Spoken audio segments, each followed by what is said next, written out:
Salut à toi mec, j'espère que tu vas bien. Aujourd'hui, j'ai envie de te parler de tout ce qui englobe la vie sociale du diabétique de type 1. Donc ça va être par exemple tous les moments gênants que tu peux vivre à cause de ta maladie, euh, les soirées, le capteur, comment tu le portes sur le bras, comment tu assumes ça, l'histoire que tu décides de faire de ton diabète et toutes ces choses-là, tu vois.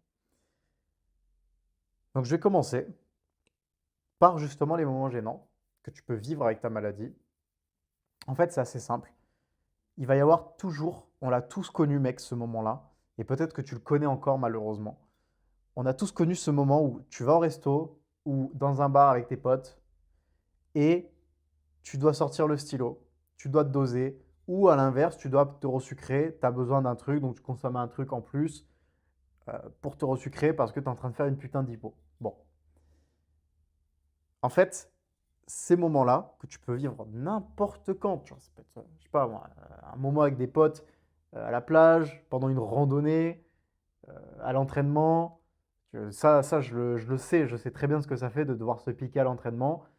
Ça peut être toutes ces choses-là. Peu importe dans quel contexte, je sais très bien ce que ça fait.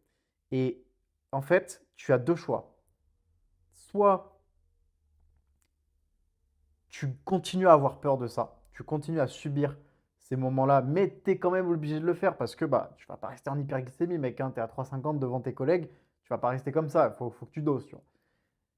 Mais tu continues à subir ça et à mal le vivre.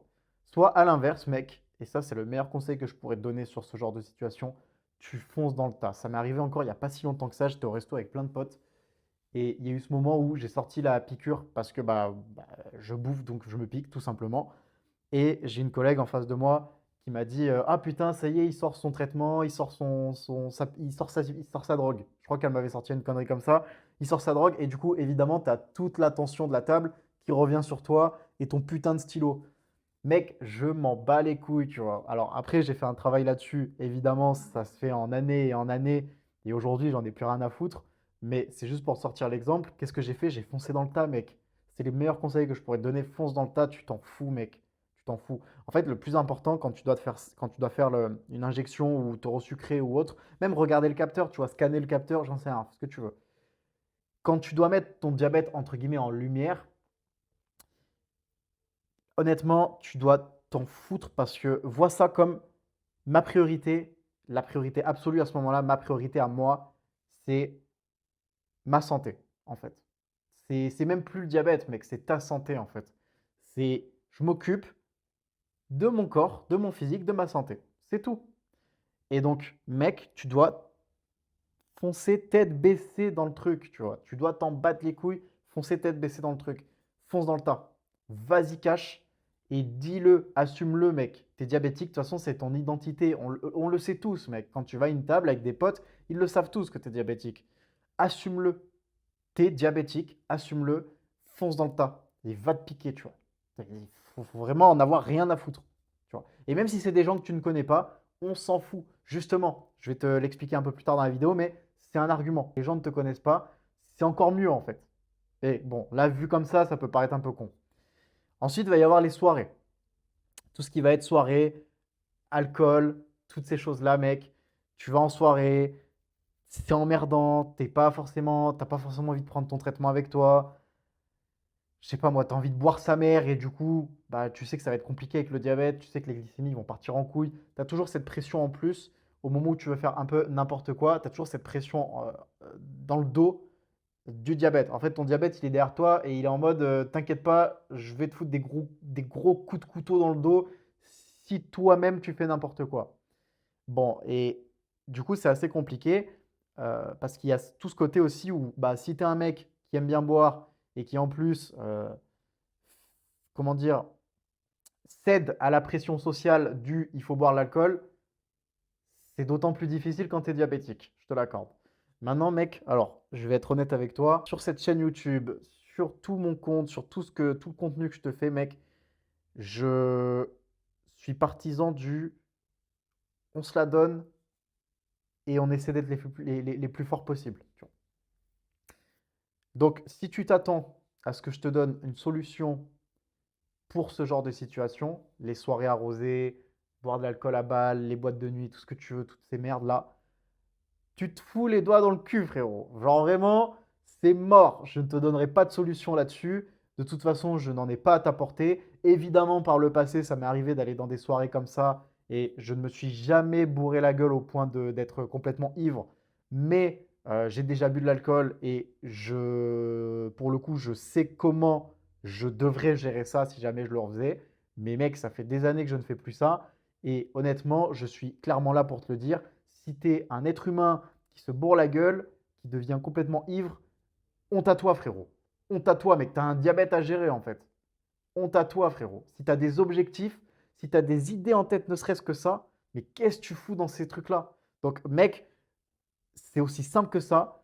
En tant qu'être humain, je ne comprends pas que tu puisses faire ça. Donc, ne fais pas ça, en fait, tout simplement. Je ne dis pas, attention, je ne diabolise pas tout. Je ne dis pas qu'un verre de vin ou un verre de champagne à l'occasion qui se présente, c'est diabolique. Pas du tout. Ça, fais-le. Mais en fait, ça, dans ce cas-là, tu vas le gérer comme tu gérerais, je sais pas moi, un bon repas, un bon restaurant. C'est la même chose. Mais en tout cas, ce qui est de se bourrer la gueule et faire des soirées comme ça, en fait, n'y va pas. Et si vraiment t'y vas, ne te bourre pas la gueule, mec. C'est tout. Sois le seul mec assez fort pour ne pas céder à ça. Moi, toutes les fois où j'allais dans des soirées, et ça m'est arrivé d'aller en boîte de nuit, je te le dis très honnêtement, je ne buvais jamais ou très peu. Je n'ai jamais terminé ivre-mort comme une merde. Donc ne sois pas ça, frérot. Ne sois pas comme ça. Si jamais tu le fais, arrête tout de suite, mec. Genre, t'as pas honte? Mec, c'est honteux. C'est honteux. Donc bref, je n'ai aucune solution à t'apporter là-dessus. Passons au suivant. La façon dont tu vas porter ton capteur. Ça, c'est très important. Là, tu vois, ce petit con là. En plus, moi, le mien, il se décolle, là.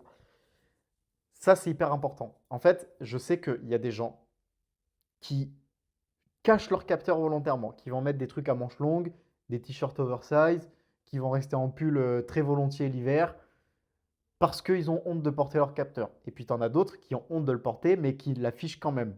Qui sont en mode, bon, ça me fait chier de le montrer, il est là, voilà, mais bon, il reste quand même en t-shirt, il fait chaud, à un moment donné, il faut aller se faire foutre. Mais dans tous les cas, il y a beaucoup de diabétiques qui ont honte de porter ça. Mec, le capteur doit être une fierté. C'est comme si c'était ta putain de médaille. C'est une médaille, frérot. D'ailleurs, ça a la forme d'une médaille. C'est une médaille, frérot. Porte-le fièrement. Porte-le fièrement. Parce qu'à partir du moment où tu as fait le switch mental d'être la meilleure version de toi-même en assumant pleinement ce diabète que tu portes, en étant, entre guillemets, cette anomalie, ce monstre qui fait des trucs de ouf avec la maladie, mec, tu ne peux que le porter fièrement, le capteur. Donc assume-le. Assume-le. Et même si à ce jour, tu n'as rien fait de ouf dans ta vie, je ne sais pas moi, une course de ouf, comme moi je fais des ascensions en montagne de baiser, des entraînements de ouf, que tu n'as pas forcément un physique qui te plaît, on s'en branle, mec. À partir de maintenant, porte-le fièrement, change complètement ton regard que tu as sur ça. Et justement, mec, si tu es un minimum dans le dev perso, c'est un truc que tu sais très bien, on te rabâche un peu partout, mais on aime ce qui est unique et ce qui est rare. Et mec, est-ce que tu vois beaucoup de cons porter des trucs comme ça dans la rue? Mec, donc dis-toi que tu es, comme je te l'ai dit, moi, unique, rare, c'est un peu trop bateau. Pour moi, le terme, c'est t'es une anomalie, mec. T'es une anomalie. Le capteur, c'est aussi con que ça. Demain, tu rencontres une fille, tu portes ça, et elle ose, et en principe, elle te posera très certainement la question, elle ose te poser la question sur qu'est-ce que tu as sur le bras. Si elle ne connaît pas du tout, elle va te demander ce que tu as. Et si elle connaît, elle va te dire, ah, tu es diabétique de type 1. Mec, c'est une occasion en or. C'est une occasion en or, mec. À ce moment-là, elle te tend la meilleure perche possible, ton diabète, qui est ton arme ultime, parce que c'est ton fuel, encore une fois, c'est ton moteur principal. Mec, tu fais des trucs de ouf avec un diabète de type 1, c'est énorme. Mec, elle t'a tendu la perche sur, sur le meilleur truc que tu puisses porter, en fait, tu vois. C'est encore plus valeureux ça que des gros muscles. Alors, c'est doublement valeureux si tu as des gros muscles et que tu portes ça. Mais c'est incroyable, mec. Donc, Si tu as cette opportunité-là, saisis-la. Et c'est valable avec n'importe qui d'ailleurs. C'est même pas que avec une meuf. C'est valable avec n'importe qui, mec. Combien de fois, à la salle de sport, on m'a dit, mec, c'est admirable ce que tu fais avec ton putain de diabète. Parce que bah, il le voit en fait que j'ai le capteur, tu vois. Ou que je me pique. Mec, j'en ai rien à foutre. Je reviens là-dessus, mais j'en ai rien à foutre dans la salle de sport. Si je dois me piquer, mec, je m'en fous. Et plusieurs fois, on m'a demandé, ça m'est arrivé 2 fois, qu'on me demande si je me dopais. Mec, à ce moment-là, c'est. Alors, j'ai pas un physique de dopé, mais à ce moment-là, je suis en mode, putain, carrément, ça croit que je me dope, tu vois. Et moi, je rentre dans leur jeu, du coup, et je leur dis, bah ouais, je me dope, ouais, mec. C'est hilarant, c'est hilarant. Et ça, faut absolument que tu le kiffes, en fait. Faut que tu kiffes ça. C'est hilarant, kiffe ça. Dans toutes les situations possibles, mec, ce truc-là, c'est une opportunité. Vois-le comme ça, mec. C'est pas un truc qui te rend faible, qui te fait passer pour un mec faible, pour un mec diabétique. Ah putain, le mec est diabétique. Non, on s'en branle, mec. Au contraire, fais des trucs de ouf et sois fier de porter cette merde. Vraiment. Genre, c'est non négociable.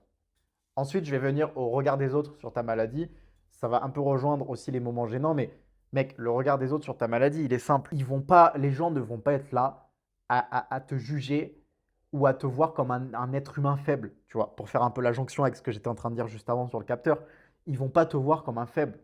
C'est pas parce que tu as un putain de capteur, c'est pas parce que tu es diabétique, parce que tu dois trop sucrer qu'il y a des moments évidemment de faiblesse. C'est un moment de faiblesse de tomber en hypoglycémie, mec. Tu es là, il faut que tu trop sucres parce que ta machine ne fonctionne plus si tu n'as plus ton sucre. Mais ça ne veut pas dire que tu es quelqu'un de faible, au contraire. En fait, ça dépend de comment tu gères ta maladie et comment tu gères ton diabète est un énorme miroir sur qui tu es dans ta tête. Et si tu es justement un homme fort ou faible, entre guillemets. Mais en fait, à partir du moment où tu te reprends en main, que tu ajustes, que tu agis, que tu fais tout pour, que tu essayes, que tu t'occupes intelligemment de ta maladie, le regard des autres, il va très vite changer sur ta maladie, mec. Là, on va te respecter, tu vas être inspirant, c'est tout ce qu'on veut. C'est tout ce qu'on veut. Les gens vont se dire, putain, ce mec-là, avec le fardeau qu'il a, il est toujours debout. Putain, ce mec-là, il prend en charge et il prend en main sa maladie. C'est pas tout le monde, hein. Le nombre de mecs qui font n'importe quoi, qui sont négligents, qui sont flemmards, qui s'envoient dans des soirées avec un diabète de type 1, c'est ouf, mec. C'est ouf. Donc, montre-le ça. Mais avant même d'ailleurs de parler du regard des autres et des autres, enfin, de le montrer aux autres, montre-le à toi-même, mec. Passe devant la glace et sois fier du mec que t'es et du mec que t'es justement avec ta maladie. Comment tu gères ça?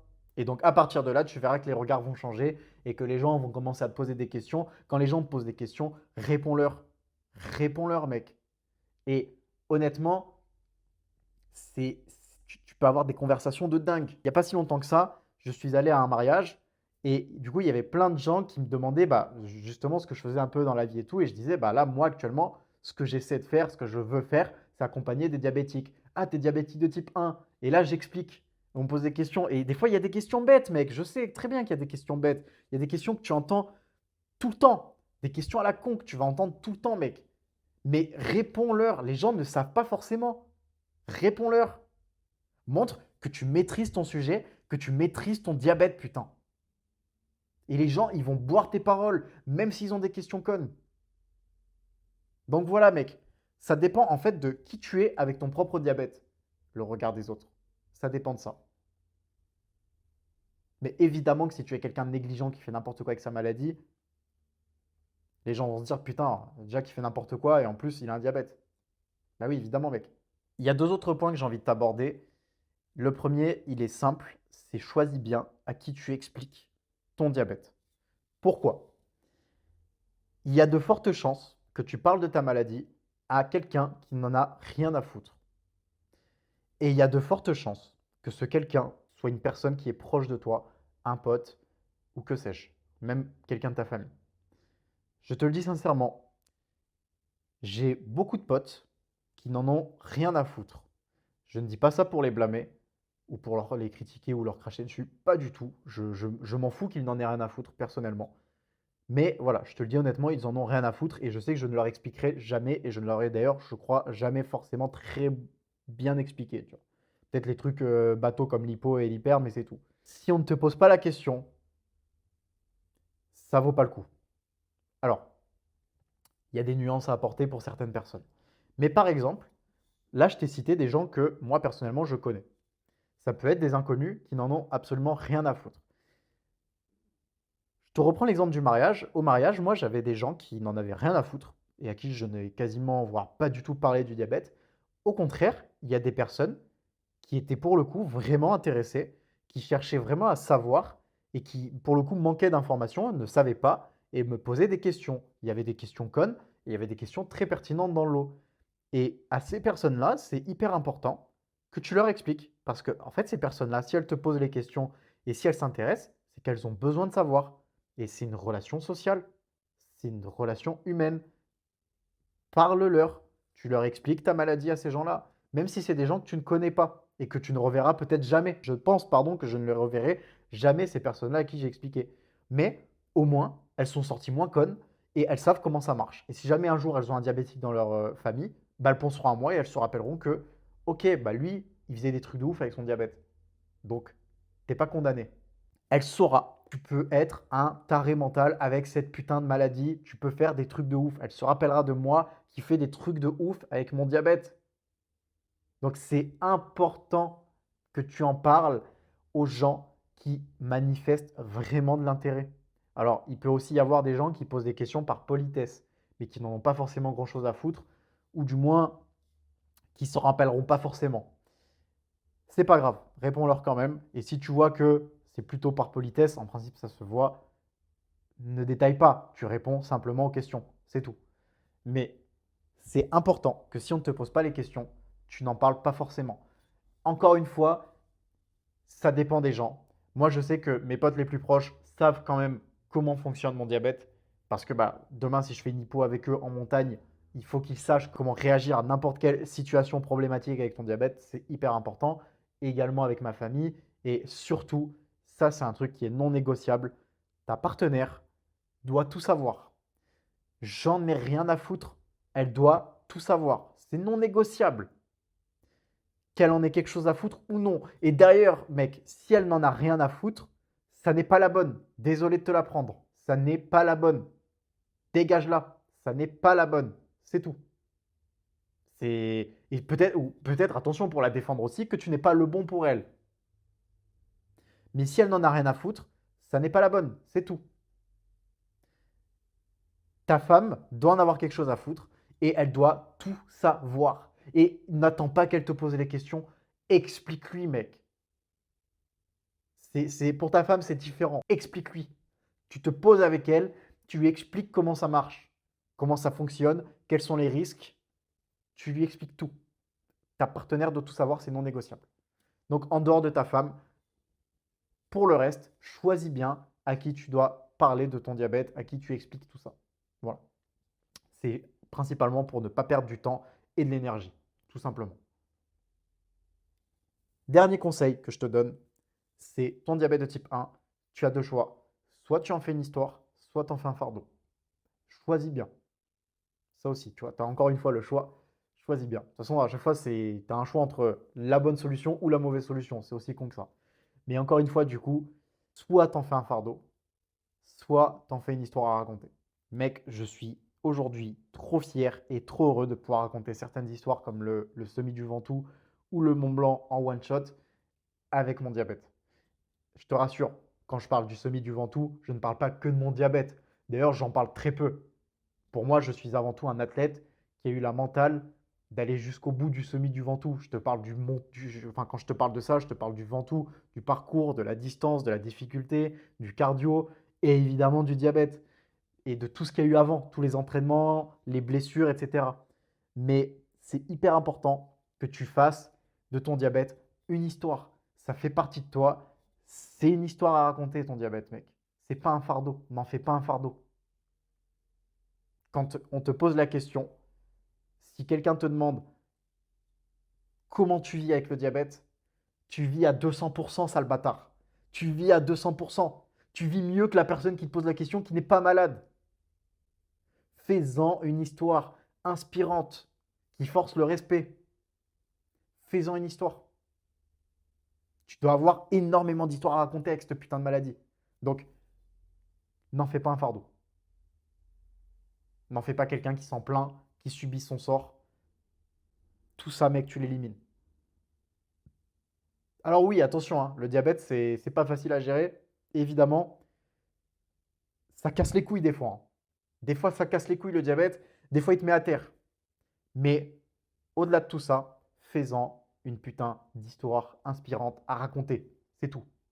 Il n'y a pas de c'est un fardeau, il n'y a pas de je m'en plains, il n'y a pas de la vie est difficile avec. Non. C'est un jeu, rentre dans son jeu. Voilà. Mec, je vais te laisser là-dessus.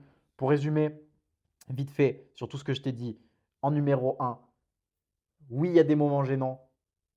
Encore une fois, tu as le choix de ce que tu en fais. Moi, je te conseille tout simplement de foncer dans le tas. Tu as des moments gênants, fonce dans le tas. On s'en bat les couilles de qui va faire chauffer. Mec, fonce dans le tas et rentre dans le jeu de celui qui va faire chauffer.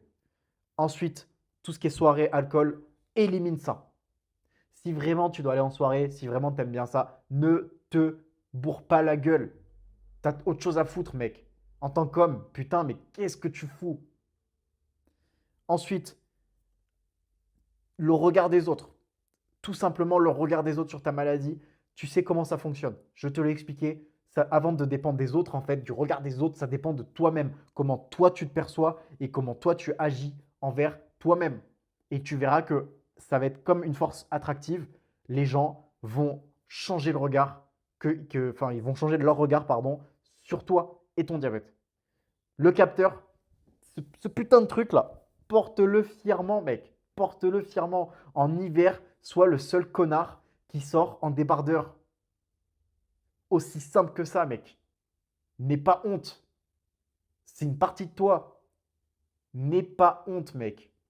Porte-le aussi fièrement que tu porterais des muscles. Ensuite, choisis bien à qui tu le dis. Et encore une fois, ta femme, c'est non négociable. Tu dois tout lui dire. Elle doit tout savoir. Explique-lui tout. Et choisis bien à qui tu le dis, que ce soit des inconnus ou non, des personnes proches de toi. Choisis bien ceux qui manifestent un réel intérêt et qui veulent vraiment savoir. Et sois stratégique aussi. Et dis-le aux personnes qui sont proches de toi. Par exemple, demain, tu dois faire une randonnée à 3000 mètres. Les deux connards qui vont t'accompagner, il faut qu'ils sachent comment agir. Donc, il faut qu'ils sachent comment ça fonctionne. Et enfin, fais de ton diabète une putain d'histoire, mec. Fais de ton diabète une putain d'histoire. Voilà, c'était tout, mec. Si tu veux aller plus loin, t'as mes liens en bio. Tu peux prendre un appel gratuit. Comme ça, je vois un peu comment t'es.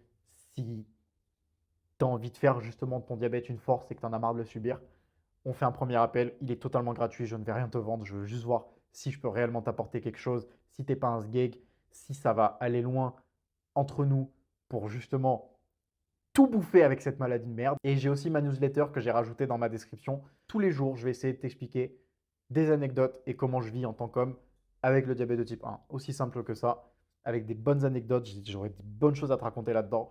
Donc c'est tout, mec. Écoute, tu avances avec, t'appliques ce que je viens de te dire. J'espère que ça t'est utile surtout. On bouffe tout. Ciao, mec.